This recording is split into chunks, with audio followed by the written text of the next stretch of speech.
আসসালামু আলাইকুম শিক্ষার্থীরা, সকলে ভালো আছো নিশ্চয়ই। এডুকেয়ার চুয়াডাঙ্গার পক্ষ থেকে সকলকে স্বাগত জানাচ্ছি। কিভাবে বড় বড় ইংরেজি বাক্যগুলো গঠিত হয় সে বিষয়ে আমাদের চ্যানেলে ধারাবাহিক ক্লাস চলছে। আজকে চতুর্থ ক্লাস। আজকে আলোচনা করব সাবজেক্টিভ রিলেটিভ প্রোনাউন এবং অবজেক্টিভ রিলেটিভ প্রোনাউন। ইতোমধ্যে তোমরা হয়তো এই দুটো এক্সাম্পল সম্পর্কে পরিচিত হয়েছো এবং আমাদের চ্যানেলে এ বিষয়ে আগের ভিডিওগুলোতে আলোচনাও হয়েছে। আমি আশা করি তোমরা আগের ভিডিওগুলো দেখে নিয়েছো। আজকে তারপর থেকে প্রথম যে এক্সাম্পলটি রয়েছে এখানে খেয়াল করো। এখানে প্রিন্সিপাল ক্লজ হলো the man lost his bag. The ম্যানের সাথে কানেক্ট করা হয়েছে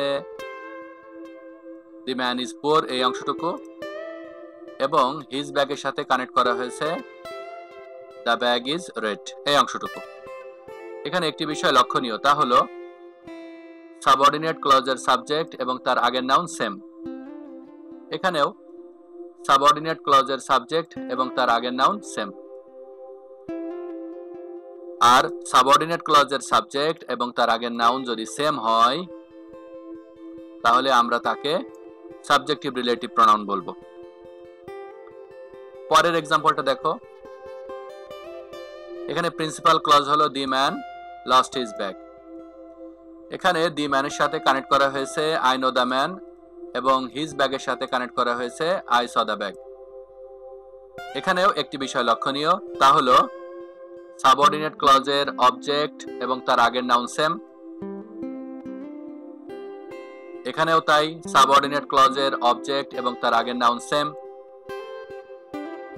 যখন সাবঅর্ডিনেট ক্লজের অবজেক্ট এবং তার আগের নাউন সেম হবে তখন আমরা তাকে বলবো অবজেক্টিভ রিলেটিভ প্রোনাউন।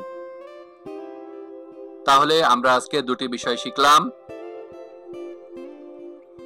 একটি হলো সাবঅর্ডিনেট ক্লজের সাবজেক্ট এবং তার আগের নাউন যদি সেম হয় তাকে আমরা বলবো সাবজেক্টিভ রিলেটিভ প্রোনাউন, আর সাবঅর্ডিনেট ক্লজের অবজেক্ট এবং তার আগের নাউন যদি সেম হয় তাহলে আমরা তাকে বলবো অবজেক্টিভ রিলেটিভ প্রোনাউন। আশা করি বুঝতে পেরেছো। এতক্ষণ ধৈর্য ধরে ক্লাসটি দেখার জন্য সকলকে ধন্যবাদ। আসসালামু আলাইকুম।